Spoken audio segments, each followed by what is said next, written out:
उस्मान डार पर है कि वो वजाहत करे कि उसको धक्का दे के इंटरव्यू करवाया गया था, धक्का दे के पार्टी छुड़वाई गई है, उसको बाजू मरोड़ के छुड़वाई गई है, क्या किया गया है, ये उसने एक्सप्लेन करना है। और आने वाले दिनों में इस्लामाबाद के अंदर शुनीद तो यही है कि मजीद इंटरव्यूज भी आएंगे। ये बड़ेपन की निशानी नहीं है कि मैंने सियासत छोड़ दी है जी और मैंने ये वहां पे जो है वो दूसरों पर ब्लेम डाल दे, बिल्कुल बड़ेपन की निशानी नहीं। नून लीग ने जो हुकूमत की है पीडीएम के साथ मिलकर, उसमें अपना सत्यानाश उसने किया। नवाज शरीफ साहब ने उस हुकूमत के दौरान वापस ना आके अपना सियासी सत्यानाश किया। अब एक डेट दे के अगर वो शो अप नहीं करते तो पॉलिटिकली इट्स वेरी डिस्ट्रक्टिव। सो वो नीम नूनिये हैं, इस वक्त नीम नूनिये हैं जो दूसरी जमातों के साथ मिलकर अपनी दूसरे लोगों के साथ मिलकर अपनी जमात बनाने की बात अभी भी कर रहे हैं। जी, बिस्मिल्लाहिर्रहमानिर्रहीम। अस्सलाम वालेकुम। सियासत.पी की आप देख रहे हैं। जमाल अहमद आपके साथ हूँ। तलत हुसैन साहब मेरे साथ मौजूद हैं, सीनियर तज्ज़ियाकार हैं, सहाफ़ी हैं, एंकर पर्सन हैं।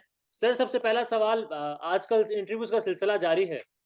जो रहनुमा रुपोश हैं पाकिस्तान तहरीक इंसाफ के या फिर गायब हैं, नामालूम मकाम पर हैं, जहाँ पर भी हैं, सामने आ रहे हैं।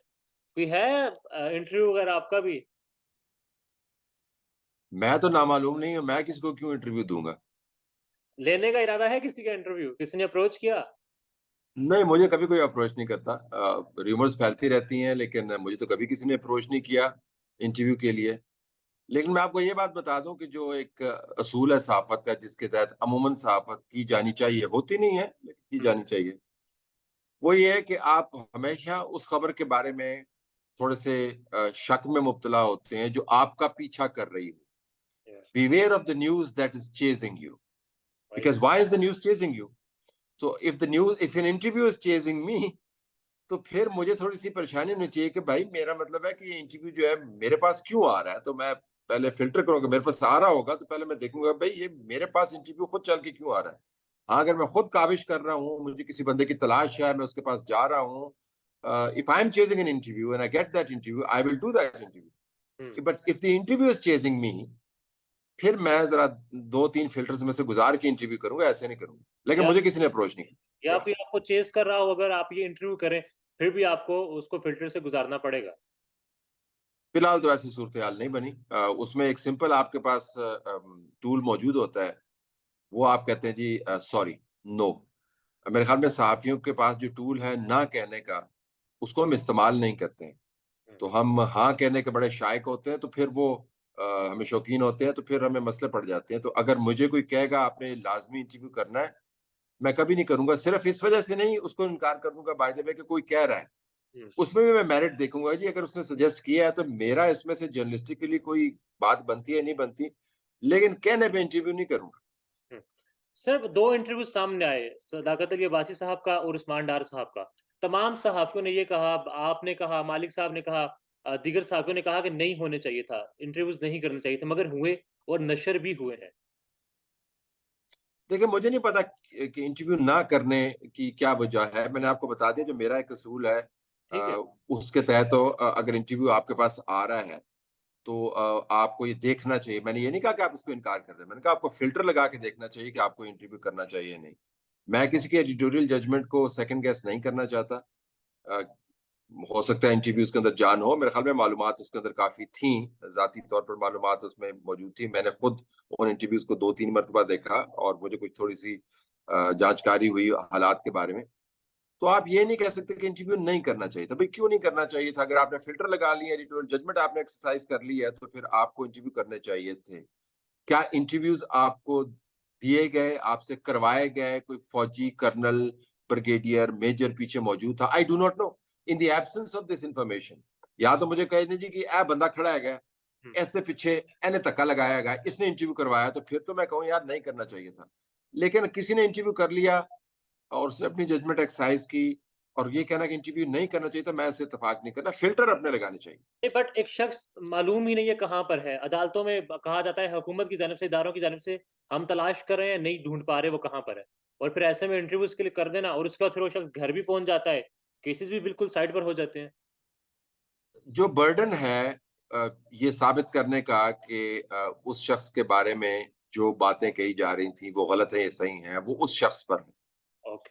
अगर वो शख्स इंटरव्यूज करवाने के लिए, चले मान लेते हैं वो अपना इंटरव्यू करवाना चाह रहा था, हुँ, ये मान लेते हैं कि वो उसने प्रेस कॉन्फ्रेंस वाला रास्ता नहीं चुना, उसने कहा जी कि मैं निस्बतन बेहतर मुहज़्ज़ब रास्ता चुनता हूँ, मैं जाके इंटरव्यू दे देता हूँ। और सहाफ़ियों ने देखा जी इंटरव्यू के अंदर जान है, इसके अंदर रेटिंग अच्छी आएगी, लोग इसको देखेंगे और रेटिंग अच्छी आई, लोगों ने उसको देखा। सो मच सो कि आपकी वेबसाइट उन इंटरव्यूज़ के हवाले से मुझसे प्रोग्राम कर रही है। तो ज़ाहिर है आपने देखा ना उसको। सही है। तो उन्होंने जजमेंट एक्सरसाइज़ कर दी। तो उस शख्स को क्या चीज़ रोके हुए है कि वो ये बात नहीं कर सकता कि जी मैं मुश्किल में था और मुश्किल से निकलने के लिए मैंने ये इंटरव्यू दिया है। तो मेरे ख्याल में उस शख्स के ऊपर बर्डन होना चाहिए ना, उसको एक्सप्लेन करने चाहिए। हम गलत बंदों से पूछ रहे हैं, हम साफ़ियों से पूछ रहे हैं जी आपने इंटरव्यू क्यों किया? वो तो बंदा गायब था। भाई बंदा जब खुद इंटरव्यू दे रहा है, खुद मौजूद है। अच्छा वो खाली बंदा ही नहीं है, उनके खानदान वाले मौजूद हैं, जिनके ऊपर वो कदगन लागू नहीं होती जो उस बंदे के ऊपर लागू होती है ज़ाहिरन। उनके दोस्त मौजूद हैं, उनकी पार्टियाँ मौजूद हैं, वो हज़ार जगह से अपनी बात निकलवा सकते हैं। लेकिन ये कहना जी कि वो बंदे आए, वो बड़े मजबूर थे, मैसूर थे, मज़लूम थे और उनकी कनपटी पर पिस्तौल रख के आपने इंटरव्यू किया, मुझे तो कोई नज़र नहीं आया। उस्मान डार साहब तो अपनी तारीफ़ें कर रहे थे अपने और सदाकत अब्बासी साहब भी निस्बतन आपको हशाश-मिशाश ही नज़र आए। तो वो इतनी जहाँ पे उन्होंने बातें की तो उन्होंने क्यों नहीं बताया कि वो कहाँ पे थे? बताना चाहिए था उनको। और आपको नहीं लगता कि पूछना भी चाहिए था? अब ये कह देना कि मैं गिलगित चला गया था फैमिली के साथ, तो फिर फैमिली के साथ रो क्यों रहे थे? आए कैसे, अप्रोच कैसे हुए? अब ये सारे सवाल जवाब तलब देखिए हैं। मिलियन सवाल हो सकते हैं, लेकिन मैं जिस तरह आपको बताऊँ वो क्रिकेट की इस्तिलाह में कहते हैं, आपको पता है सबसे ज़्यादा रन्स जो हैं बैट्समैन कहाँ पे बनाते हैं? सबसे ज़्यादा विकेटें बॉलर कहाँ पे लेते हैं? पवेलियन में बैठ ओ यार इस तरह शॉट मारता ना यार तो ये हो जाता, ओ यार इस तरह करता ना बॉल तो ये हो जाता। तो जिन्होंने इंटरव्यूज़ नहीं किए उनके ज़हन में हज़ार सवाल होंगे। मेरे ज़हन में भी हज़ार सवाल हो सकते हैं। मेरे सामने अगर वो इंटरव्यूज़ आते तो मैं उनसे और सवाल पूछता। बट अगेन 40 मिनट में आप कितने सवाल पूछ सकते हैं? हाँ, बहुत सारे फंडामेंटल सवाल आप कह सकते हैं मुझसे पूछेंगे, मैं आपको बता दूँगा मेरे ख्याल में ये सवाल होने चाहिए थे। लेकिन वो मेरा ख्याल है, मेरी एडिटोरियल जजमेंट है। I am not going to tell another anchor कि यार आपको मेरे वाले सवाल पूछने चाहिए थे। Because then the person is going to turn around and say कि भाई आप इंटरव्यू कर लें, आप अगर आपको मिलता है तो। जी, तो तो बिल्कुल ये पूछना चाहिए था, अगर उन्होंने बताया नहीं है तो ये पूछना चाहिए था। अब हम इस पे आ जाते हैं कि अगर मैं इंटरव्यू करता तो मैं क्या उनसे पूछता? मैं उनसे पहली बात तो पूछता कि आप कहाँ पे थे? वो कहते गिलगित बल्तिस्तान में गिलगित में थे। तो मैं कहता क्या पूछता कि गिलगित में किस होटल में ठहरे हुए थे? उसका नाम होगा, कोई लोकेशन होगी और आप कितने दिन वहाँ पे ठहरे? और क्या मैं वेरीफाई कर सकता हूँ कि आप वहाँ पे ठहरे, आपने वहाँ पे रूम बुक करवाया होगा? आप फैमिली के साथ थे। फैमिली के कौन से मेंबरान थे? अगर फैमिली के साथ आप मौजूद थे, फिर आपने वीडियो आप अपनी वालदा से मिल रहे हैं और बच्चों से मिल रहे हैं, ऐसा लगता है कि आप जेल में से निकल के आए हैं। उस वीडियो की क्या मंतक थी? उस्मान डार से भी मैं ये पूछता कि उस्मान डार साहब आप कहाँ पर गए हुए थे? आप 15 दिन क्यों खामोश थे? किसी से राब्ते में थे? बंदा ज़ाहिर है किसी गार में तो नहीं चला जाता, किसी न किसी के साथ तो राब्ते में था। तो I needed to ask them follow up questions, tons of follow up question. मैं उनसे ये भी पूछता आपस की बात है कि आप ये जो अभी हमें बता रहे हैं कि जी हमने इमरान खान साहब ने सारा काम किया, तो भाई मैं उनके ट्वीट्स उनके सामने रखता कि भाई आपने 8-7 मई को मीटिंग हुई है, 8 मई को आपने ये ट्वीट किया है, 9 मई को ये ट्वीट किया है, 12 मई को आपने ये ट्वीट किया है और आप सारे वो जो ट्वीट्स कर रहे थे क्या इमरान खान के कहने पे कर रहे थे? भाई आपका हिस्सा क्या था उस सारे जंजाल के अंदर? A million things I would have asked him. और फिर ये भी कि ये कहना कि जी मैं जो है वो सियासत छोड़ दूँगा। सियासत आप बेशक छोड़ दें, आपका फैसला है, लेकिन आपको 3 महीने के बाद ये क्यों ख़्याल आया? 12 मई को गुज़रे तो बहुत अरसा हो गया ना, मई हुआ, फिर 12 मई हुआ, फिर जून हुआ, फिर जुलाई हुआ, फिर अगस्त हुआ, फिर सितंबर हुआ, फिर अक्टूबर हुआ। आपको अब ख़्याल क्यों आ रहा है बिल्कुल इलेक्शन के करीब? I would have asked him all these questions. और चूँकि मैंने उनसे ये सवाल पूछने थे तो शायद इसी वजह से मुझे कोई इंटरव्यू ही नहीं देता। ठीक है, या फिर हो सकता है आपको डिक्टेट ना किया जा सकता हो। कामरान हुँ। शाहिद साहब ने कहा जामी साहब के साथ बैठ कर के बस मेरे इंटरव्यू में उस्मान डार आ गया, अब अगर कस्टडी थी भी तो बस खत्म होगी वो सारी कस्टडी भी और कोई केस कोई कुछ इस मंतक की समझ। अगेन अगेन देखिए मैं ऑनेस्टली आपको बता रहा हूँ, मैं बिल्कुल आपके सवाल की सिम्त को समझता हूँ और इसकी वैल्यू को भी समझता हूँ। ऑनेस्टली ये बर्डन उस्मान डार पर है कि वो वज़ाहत करे कि उसको धक्का देके इंटरव्यू करवाया गया था, धक्का देके पार्टी छुड़वाई गई है, उसको बाजू मरोड़ के छुड़वाई गई है, क्या किया गया है, ये उसने एक्सप्लेन करना। आप कह सकते हैं कि शायद उनको ज़्यादा सवाल पूछने चाहिए थे। Again we go back to the same debate but अगर उस्मान डार वॉलंटियर नहीं कर रहा है इंफॉर्मेशन, वो नहीं देना चाह रहा है इंफॉर्मेशन, तो सवालों के जरिए आप उस इंफॉर्मेशन के वैक्यूम को पूरा नहीं कर सकते। तो उस्मान डार को तड़ दिखाना चाहिए। तलत उस्मान डार साहब, वैसे तो जो है, जी कामरान शाहिद साहब बताइए। ने कहा था कि अब कोई कस्टडी नहीं, मुझे इंटरव्यू दे दिया, सब खत्म। मैं इस पर आपकी राय लेना चाह रहा हूँ कि इससे क्या मतलब है कि कोई मतलब केसेस खत्म हो गए सारे, इंटरव्यू दे दिया, सब केस खत्म हो गए। आपको पुलिस ढूंढ रही थी, घर छापे पड़ रहे थे, वो सब अब खत्म क्योंकि आपने कामरान शाहिद साहब को इंटरव्यू दे दिया। क्योंकि कामरान शाहिद को इंटरव्यू नहीं दे दिया, क्योंकि आपने इंटरव्यू दे दिया। मतलब आप अगर कामरान शाहिद को बीच में से निकाल दें या एंकर को बीच में से निकाल दें, तो क्या ये डील थी कि आप इंटरव्यू देंगे, आप इंटरव्यू देंगे तो आप के केसेस खत्म हो जाएंगे? अगर ये डील थी तो फिर उस्मान डार को एक्सप्लेन करना चाहिए। उस्मान डार की वालदा का वीडियो भी साथ आया, उन्होंने ख्वाजा आसफ को इतनी लंबी चौड़ी तड़ी लगाई और बड़े तड़क के साथ वो बोल रही थी। तो अगर आप ये कर सकते हैं तो कम से कम ये भी कर सकते हैं कि बता दें, बॉडी लैंग्वेज से बता दें। देखें, हम बहुत आगे निकल गए हैं सोशल मीडिया को हार्नेस करने में। हमें पता है कि बॉडी लैंग्वेज से आप किस तरह बताते हैं। आप मुजमहिल नजर आ सकते हैं, आप मुस्तरब नजर आ सकते हैं, आप खामोश नजर आ सकते हैं, आप परेशान नजर आ सकते हैं। Camera will relay that. आप वो भी नहीं, आप अपनी हॉलीडेज की बात कर रहे हैं। तो the burden lies with Usman Dar. अच्छा, अगर उसके बाद केसेस वाकईतन खत्म हो जाते हैं, उनके खिलाफ चार्जेस ड्रॉप हो जाते हैं, तो फिर उनका आना इंटरव्यू के अंदर ज्यादा सस्पिशियस हो सकता है। But again as I said, कोई बंदा इंटरव्यू देने को तैयार है, उसके ऊपर मैं फिल्टर लगाऊंगा, हो सकता है मैं करूं, हो सकता है नहीं करूं, but I can't set the same standard for another person. उसके पास खबर आई, उसने इंटरव्यू कर दिया, but the burden lies with Usman Dar and Abbasi साहब टू एक्सप्लेन कि वो कहां पे थे और उन्हें इंटरव्यूज क्यों दी। आपने बॉडी लैंग्वेज के हवाले से बात की, मंसूर अली खान साहब ने ये कहा था कि सदाकत अली अब्बासी साहब का जो मेकअप है वो बहुत ज्यादा है, बज़ाहिर किसी चीज के निशान छुपाए जा रहे हैं, उन्होंने वीलॉग में अपने कहा है। आप भी प्रोग्राम्स करते हैं, आपको क्या नजर आया, महसूस हुआ अब्बासी साहब को देखकर? बहुत सारे एंकर्स पर भी बहुत ज्यादा मेकअप होता है। वो क्या क्या गालों पर लगे हुए थप्पड़ों को छुपाने के लिए मेकअप करते हैं, वो खूबसूरत लगने के लिए मेकअप करते हैं। वो मेकअप के बगैर, वो तो पाउडर और पफिंग के बगैर जो है, वो अपना ऑर्डिनरी शॉट नहीं बनवाते हैं। I honestly do not know कि वाकईतन ये बात थी। अब ये स्पेकुलेशन है, देखना, ये सेंसेशनल लगती है ये बात कि जी मेकअप बहुत ज्यादा था। रियली मेकअप बहुत ज्यादा था? आपको किस तरह पता मेकअप बहुत ज्यादा था? आप मेकअप आर्टिस्ट के साथ आपने बात की है, आप मेकअप रूम के अंदर मौजूद थे, आपने कोई थिकनेस मस्कारा के ऊपर आपने कोई एक्सपर्टीज है आपकी, भाई किस तरह मौजूद है? मैंने फ्रेंकली नोटिस नहीं किया कि उनका मेकअप बहुत ज्यादा था। वो कह रहे थे जी उनकी गालें बड़ी जो है वो गुलाबी थी। अच्छा, वैसे अगर कोई बंदा कहे जी गालें अगर गुलाबी हैं तो इसका मतलब हशाशियत बशाशियत नजर आती है, लेकिन इसके अंदर आपको चपेट छुपाने के लिए आपका मेकअप नजर आता है। अच्छा, I am just saying it is too speculative and unfortunately जिस तरीके से शाहजेब के इंटरव्यू से पहले जो एक माहौल बनाया गया जी कि किस तरह डॉन ने इनकार कर दिया, किस तरह एक फौजी लेके आया था, डॉन ने खुद उस इंटरव्यू को एयर किया। अब आप ये क्वेश्चन कर सकते हैं कि डॉन ने सारे का सारा डॉन बिक गया, फिर आपको ये आर्गुमेंट करें ना कि अगर इंटरव्यू जो है वो स्टेज्ड इंटरव्यू है तो सारे का सारा डॉन बिक गया। This is a fantastic claim to make frankly. तो जब आप स्पेकुलेशन को लेके चलते हैं तज्जियाती तौर पर, तो आप का जो इख्तिताम है वो कोई बहुत ज्यादा अच्छा नहीं होता। आपके पास क्या इन्फॉर्मेशन है, इंटरव्यू रोका गया था? I have no idea. अगर रोका गया होता तो चलता क्यों? मतलब वो कैसा इंटरव्यू है जो रुक गया लेकिन चल भी गया? मतलब ये क्या इंटरव्यू है जो रुका भी और चला भी? सर कंटेंट सो पर आता आप है। अब आसमा हाँ, शराजी साहब ने कहा कि 161 164 का बयान भी ये हो सकता है। मुश्किलात बढ़ेंगी इमरान खान के लिए इन 2 इंटरव्यूज के बाद।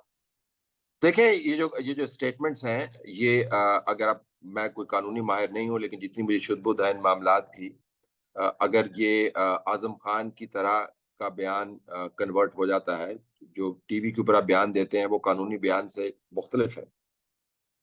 अगर आप उस किस्म का बयान देते हैं तो मेरे ख्याल में मुश्किलात बढ़ सकती हैं।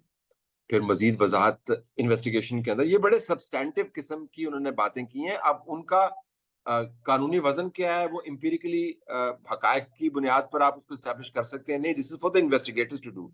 लेकिन ये छोटी बातें नहीं है जब वो उन मीटिंग्स की बात करते हैं, जब वो कहते हैं कि वहां पे किस किस्म की हिदायत दी जाती थी, जब वो बार बार बंदों का नाम लेते हैं कि ये लोग जो थे हॉक्स थे। तो ये बहुत ही स्ट्रॉन्ग किस्म का बादियुन नजर में केस बनता है। अब इसकी हकीकत क्या, I do not know, I am not an investigator. तो मैं अगर आपको कह दूं जी कि बड़ा जबरदस्त ये बयान बनता है, इमरान खान साहब की गर्दन फांस की, तो ऐसे ही होगा। मैं कहूंगा कि जिस तरह जी मेकअप ज्यादा किया हुआ है, आई डू नॉट नो।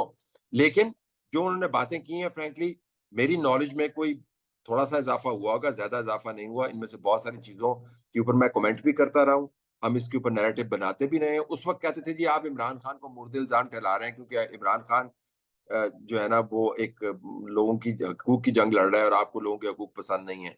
अब उनके अपना दायां बाजू बायां बाजू तमाम लोग बात कर रहे हैं, और आने वाले दिनों में इस्लामाबाद के अंदर शुनीद तो यही है कि मजीद इंटरव्यूज भी आएंगे। मैं वैसे को बहुत ज्यादा कायल नहीं हूँ इंटरव्यूज देने वालों का। मतलब अगर आपके पास इतना ही मवाद है तो भाई आप जाएं, आप एक हकीकत में प्रेस कॉन्फ्रेंस करें, और आपको पहले करनी चाहिए। अभी करते हुए आप अच्छे नहीं लगते ना, 6-5 महीने के बाद, इतनी देर के बाद आपको ख्याल आया कि इमरान खान ने 7 मई की मीटिंग में क्या कहा था। मतलब आप क्यों इतना वक्त गुजार रहे हैं? अगर आपसे गलती हुई है तो आपको फौरी माननी चाहिए थी। लेकिन है सब्सटेंटिव बातें, और ये हिस्सा बन सकती हैं इमरान खान के खिलाफ तहकीकात। किसी ने कहा ईवान सदर में हुई, किसी ने कहा ज़ूम मीटिंग, किसी ने कहा ज़मान पार्क, तो तज़ाद तो है इन अपने बयानात में ही।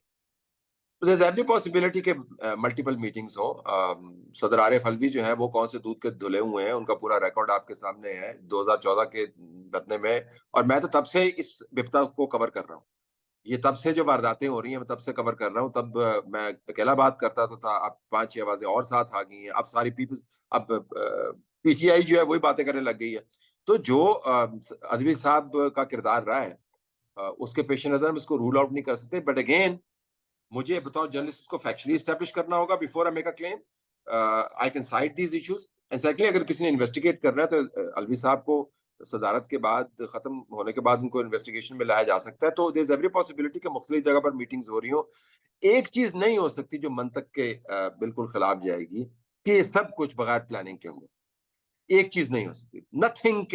Nothing of this scale, nothing of this scale, इस एक्सपेंस की, इस स्केल की, इस इंटेंसिटी की जो वारदात है, वो अकेले, वो आज खुद नहीं हो सकती, ये मुझे पता है। आप नहीं समझते हाई लेवल जुडिशियल कमीशन बनाया जाए, जो फिर तहकीकात करे?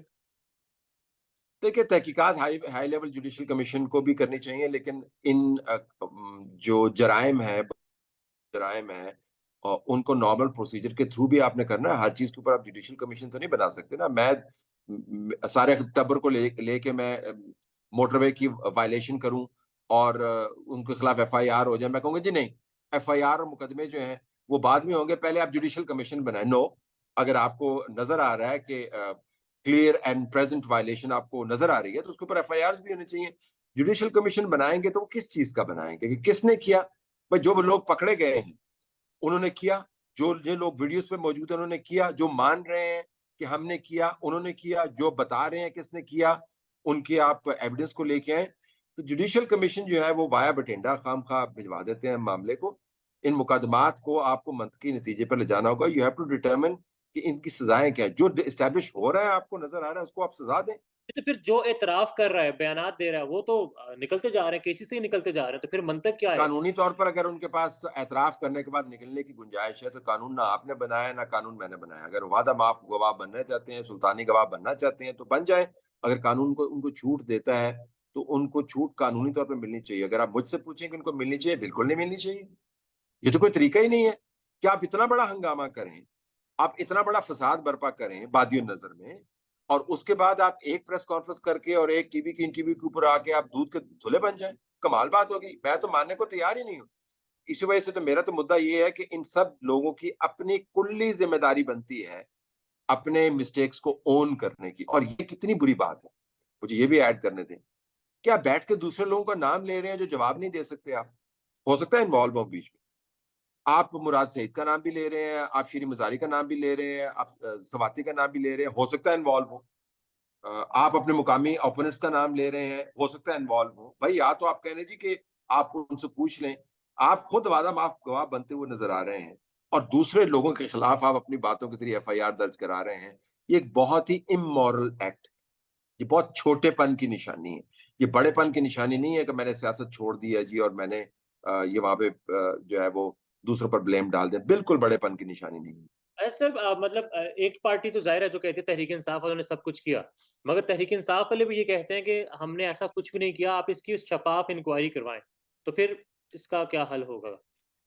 देयर इज नो, ये देखें, ये दो दो पार्टीज नहीं होती। एक रियासत का निज़ाम होता है जो ये डिटरमिन करता है। आप पुलिस वाला जब आपको पकड़ लेता है, वायलेट करते हुए, रेड लाइट तोड़ते हुए, आप उसको कहते नहीं जी आप कह रहे हैं कि आपने तोड़ी है, मैं कह रहा हूं मैंने नहीं तोड़ी, लिहाजा इसके ऊपर अब क्या होगा, इसके ऊपर आप जुडिशियल कमीशन का, मैं I am sorry, this is not how it works. ये जो बादियों नजर में मैं बार बार लफ्ज इस्तेमाल कर रहा हूँ, on the face of it, जिन लोगों ने वायलेट किया है, जिन लोगों ने अटैक किया है, जिन लोगों ने हमले किए हैं, जिन लोगों ने पत्थर बरसाए हैं, वो नजर आ रहा है आपको। अगर पुलिस ने उनको पकड़ा है, वो ये नहीं कह सकते जी अच्छा आप कह रहे हैं मैंने किया है, मैं कह रहा हूं मैंने नहीं किया है। आप कह रहे हैं कि मैंने मेरी प्लानिंग जो है वो इमरान खान ने की है, मैं कह रहा हूं कि मेरी प्लानिंग जो है वो किसी जासूसी इदारे के नुमाइंदे ने की है। तो आप इसकी तहकीक करें, this is not how it works. आपका क्या ख्याल है, जो ट्रंप ट्रंप ने जिन लोगों को इंस्टिगेट किया था, उसके ऊपर रियासत ने जुडिशियल कमीशन बनाया था, क्या किया उन लोगों के साथ रियासत ने? आपने देखा नहीं, अमेरिका के हम बड़ी मिसालें देते हैं। आप उस जगह पर गए और आपने एक मुजस्मे को हाथ लगाया, 8 महीने की सजा है। जिसको सबसे ज्यादा सजा मिली है जो प्लानर है, जो वहां पर खुद फिजिकली मौजूद ही नहीं था, 17-18 साल की सजा तो उसको दी है। तो रियासतें ऐसे काम नहीं करती कि जी आपने कानून को वायलेट करें और आके कहें जी कि अच्छा नहीं जी आप जुडिशियल कमीशन बनाए। आपका मानना ये है, मेरा मानना ये है, there is no parity between violators of the law and those who enforce the law. चले बस आखिरी 2 सवाल हैं। मुराद राज साहब जो हैं वो भी जियो फेंसिंग में आए थे लाहौर में। वो आज़ाद घूम रहे हैं और जो बाकी लोग हैं वो रुपोश हैं या फिर उनके ऊपर छापे मारे जा रहे हैं। फिर ये क्या मंतक है? तो आपकी इस सवाल के बाद मुराद दराज साहब को गिरफ्तार हो जाना चाहिए। नहीं सर, वो अगर मैं आप सवाल आपसे ये पूछ रहा हूँ कि उन्होंने बस अनाउंस किया, पार्टी छोड़ी। हाँ, वो जियो फेंसिंग में आए थे, जो चार्ट गवर्नमेंट ने शेयर किया उसमें उनका नाम था, मोबाइल नंबर था। मगर वो अपनी पॉलिटिक्स भी कर रहे हैं, जलसे भी कर रहे हैं। मगर जो उनके मुखालिफिन हैं, जिनके पुराने साथी हैं, वो तो फ्रीली नहीं मूव कर सकते। दूसरा ये जो मयार हमने बनाया हुआ है कि चूंकि एक फंसा हुआ है तो सारों को फंसना चाहिए, ये भी दुरुस्त नहीं है। जो अब सब मुझे नहीं पता फिर, बस है। देखिए जियो फेंसिंग में आने का मतलब ये थोड़ी है कि आपको याद है डॉन लीक्स का, अब उसमें फिर डॉन आता है, डॉन लीक्स का जियो फेंसिंग की थी। और मुझे पता है किसी दिन आप अगर इंटरव्यू इसके ऊपर करेंगे तो मैं आपको बता दूंगा डॉन लीक्स के अंदर इशू क्या था। जियो फेंसिंग में कौन कौन लोग आए, वो तमाम लोग आए जिनका डॉन लीग से लेना देना था कोई नहीं। या उसके अंदर आपके फॉरेन ऑफिस के नुमाइंदगान आए, उसके अंदर परवेज रशीद साहब आए, जिससे सिरिल अलमीडा ने बात की, वो जियो फेंसिंग के अंदर आ गए, फड़का के रख दिया। जो रिपोर्ट इमरान खान साहब के टेबल के ड्रॉर में पड़ी रही जॉन लीग्स की, रिलीज कर सकते थे ना, नहीं की रिलीज उन्होंने, क्योंकि उसके अंदर जिन जिन लोगों को आपने फड़काया था जियो फेंसिंग की वजह से वो इन्वॉल्व नहीं थे। तो जियो फेंसिंग में आने का क्या मतलब है कि यू आर इनक्रिमिनेटेड। सो मैं एक जेनेरिक पॉइंट रेज कर रहा हूँ कि जरूरी नहीं आप जियो फेंसिंग के अंदर आ जाए तो आप मुजरम ही ठहराए जाए। और अभी भी ऐसे बंदे हैं जो जियो फेंसिंग में आए हैं, हालांकि वो घर से दूध नहीं लेने निकले थे। वो जेल में कैद हैं, 4-5 महीने होने वाले हैं। उस दिन अगर वो सिर्फ काली पत्ती वाली चाय पी लेते तो बच जाते। Personally I am sorry. ऐसा कौन था जो इनोसेंट्स जो है ना जी, वो उनको स्क्रीनिंग के प्रोसेस के जरिए होना चाहिए। हमें इन्फोर्समेंट ऑफ लॉ की बात करनी चाहिए। और वाकईतन अगर ऐसे लोग हैं आपके पास अगर उनके नाम हैं, तो प्लीज इस इंटरव्यू के साथ अटैच कीजिए कि मोहम्मद अकरम वल्द फलाना वो दही लेने के लिए निकला था। ये बड़ा स्पेसिफिक है ना जी कि आपको किस तरह पता है उसकी बेगम ने, उसकी अम्मा ने उसको दही लेने के लिए भेजा था, सर पहले या दूध लेने के लिए भेजा। आप आइटम कोई भी ऐड कर सकते हैं, दूध दही मैंने वैसे कहा। नहीं वैसे नहीं कहते ना यार, अब आप वैसे क्यों कह रहे हैं? दही अब पत्ती वैसे क्यों, आपको क्या पता दूध दही लेने रोटी के लिए ऐड निकला कर। था या पेट्रोल बम फेंकने के लिए निकला था? This is exactly generic analysis. जो वो मेकअप वाली आपने बात की जी, उसका मेकअप बहुत ज्यादा था, ये उस किस्म का एनालिसिस है। मुझे क्या पता दूध दही लेने के लिए निकला, लेकिन अगर आपके पास है तो प्लीज नाम दें।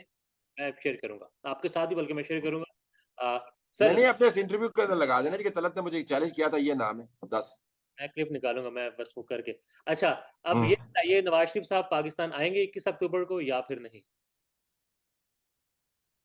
मुझे क्या पता, आना तो चाहिए उनको। मतलब जो मोमेंटम है, I am only going by the information that I have. जो मोमेंटम है उसके मुताबिक तो मेरा नहीं ख्याल कि उसमें कोई तब्दीली आती हुई नजर आ रही है। जो मंतक है उसके मुताबिक भी मेरे ख्याल में तब्दीली नहीं आ सकती। The cost of him not showing up will be too huge. Noon League ने जो हुकूमत की है पीडीएम के साथ मिलकर, उसमें अपना सत्यानाश उसने किया है। नवाज शरीफ साहब ने उस हुकूमत के दौरान वापस ना आके अपना सियासी सत्यानाश किया है। अब एक डेट दे के अगर वो शो अप नहीं करते तो पॉलिटिकली इट्स वेरी डिस्ट्रक्टिव। अगर ये मुझे पता है और आपको पता है और व्यूअर्स को पता है, तो मेरे ख्याल में नवाज शरीफ जिसके लिए पॉलिटिक्स बड़ी अहम है इस वक्त, उसको भी पता होगा। So based on the information that I have and the logic of politics, मेरा ख्याल है कि 21 तारीख को ही शुड लैंड हियर। और 21 से पहले जलसे मनसूख कर दिए नून लीग ने लाहौर में सारे अपने वर्कर कन्वेंशन और जलसे। हाँ, कर दियो, शायद कोई खतरा वतरा हो, आई डू नॉट नो। मैं पार्टी पॉलिटिक्स को बिल्कुल ग्रास रूट लेवल पे उस तरह फॉलो नहीं करता, लेकिन जलसा किया भी है उन्होंने, जो किए हैं उनमें से एक माड़ा जलसा था, दूसरा तगड़ा जलसा था, फिर कुछ उन्होंने मनसूख भी किए हैं। But as I said, Nawaz Sharif के लिए ये मेक और ब्रेक मोमेंट है।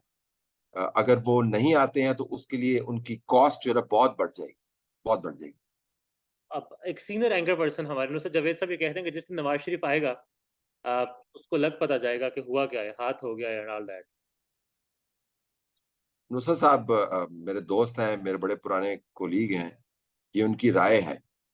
और जो राय तो फिर तभी पता चलता है कि वो दुरुस्त है या नहीं है जब उसके बराबर में फैक्ट सामने आते हैं। तो उनकी राय उनके जात के हवाले से मुतबर है, लेकिन मैं इसी वक्त उस पर कमेंट करूंगा जब वो नवाज शरीफ साहब वापस आएंगे। लेकिन ये भी मैं आपको बता दूं, दूसरी तरफ ये भी आप कह सकते हैं कि नवाज शरीफ के लिए इससे बेहतर मौका आने का है नहीं। जिस तरह लास्ट आपने पीटीआई की सूरत हाल बताई वो आपके सामने है। जो बदतरीन जंजाल आपको मईशत के नजर आ रहे थे, उसमें से एक दो आपको निस्बतन बेहतर होते हुए नजर आ रहे हैं। रुपी डॉलर पैरिटी आपको नजर आ रही है, कोई इन्वेस्टमेंट की बातें हो रही हैं। तो नवाज शरीफ अगर इस वक्त वापस नहीं आएगा तो फिर नवाज शरीफ कब वापस आएगा? ये कोई बहुत आसान फैसला नहीं होगा, कॉस्ट फ्री फैसला नहीं होगा। लेकिन दूसरा आर्गुमेंट ये भी है, अगर अब नहीं आएगा तो फिर कब आएगा? इसी के साथ बस बिल्कुल आखिरी सवाल मेरा यही कहा जा रहा है कि मंतक ये दी जा रही है कि जो इंटरव्यूज सामने आ रहे हैं उनके जो अपोनेंट्स हैं वो नून लीग के तगड़े उम्मीदवार हैं। उनको करने के लिए उनका जो सीटें पक्की करने के लिए उनके जो अपोनेंट्स को सियासत से आउट किया जा रहा है। उस्मान डार के मुकाबले में ख्वाजा आसिफ साहब हैं, अब्बासी साहब के मुकाबले में शाहिदा खान अब्बासी साहब हैं। दोनों नून लीग के अहम लोग हैं। उस ख्वाजा आसिफ हारे थे उस्मान डार से। कम मार्जिन से जीत गए थे। तो जो बंदा जीत गया उसको उसका ओपोनेंट अगर फारिग होता है तो फिर उससे क्या फर्क पड़ता है? और एक कॉल भी जिक्र खाकान अब्बासी, खाकान अब्बासी कितना नून लीग में है इस वक्त? खाकान अब्बासी तो अलग पार्टी बनाने की बात कर रहे हैं भाई। शरीफ साहब से मिलकर तो आए। वो मिलके आए, लेकिन उसके बाद आपने उनका बयान नहीं सुना, जिससे लग ये रहा था कि वो खुदा हाफिज कह के आए हैं बयान ऑलमोस्ट। मेरा लीडर सिर्फ नवाज शरीफ खाका हाँ, वो तो शरीफ। नवाज शरीफ है, लेकिन वो काम तो उन्होंने फिर शहबाज शरीफ और मरीम नवाज के साथ करना है ना, तो उसके ऊपर उनके बड़े इश्यूज हैं। सो वो नीम नूनिये हैं इस वक्त, नीम नूनिये हैं जो दूसरी जमात के साथ, जमातों के साथ मिलकर अपनी, दूसरे लोगों के साथ मिलकर अपनी जमात बनाने की बात अभी भी कर रहे हैं। और तो उनको आप नून लीग का हतमी आदमी अगर तस्वर करें तो आपकी फराख दिली है। और ख्वाजा आसिफ तो उस्मान डार से चूंकि जीत चुके हैं, तो उस्मान डार के जाने से उनको कुछ थोड़ा सा फायदा तो होगा, लेकिन जो जीता हुआ है उसका एडवांटेज ही होता है ना, डिसएडवांटेज तो नहीं होता। सर वो कॉल के बाद जीते थे। थैंक यू तलत साहब, thank you so much. Pakistan में इस वक्त सबसे बड़ा मसला बोलने का है। पाकिस्तान में बोलने नहीं दिया जाता, जुबानें खींच ली जाती हैं, डर है, खौफ है, टेरर है।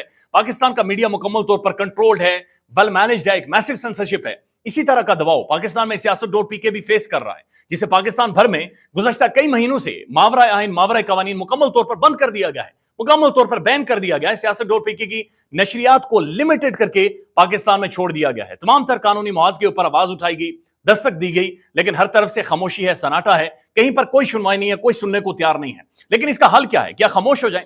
क्या सवाल ना करें? क्या मालूमात आप तक ना पहुंचाएं? क्या इंफॉर्मेशन आप तक ना पहुंचाएं? मालूमात भी पहुंचेगी, इंफॉर्मेशन भी पहुंचेगी, सवालात भी उठेंगे, लेकिन अब आपने रोल प्ले करना है, आपने अपना किरदार अदा करना है। और छोटा सा एक प्रोसीजर है, प्रोसेस है, उसके बाद आप अपना किरदार अदा करें और हमारी मदद करें। पहले आपने यह करना है कि हमारे यूट्यूब चैनल को सब्सक्राइब करना है, उसके बाद ज्वाइन के बटन के ऊपर जाना है, क्लिक करके हमारा मेंबर बनना है। या फिर दूसरा ऑप्शन यह है कि आपने वीडियो की डिस्क्रिप्शन में जाना है, वहां पर पैट्रियन का लिंक मौजूद होगा, उस लिंक के ऊपर क्लिक करें और हमें सपोर्ट करें, हमारा हिस्सा बने, हमारी ताकत बने। ख्याल रखिएगा। अल्लाह हाफिज।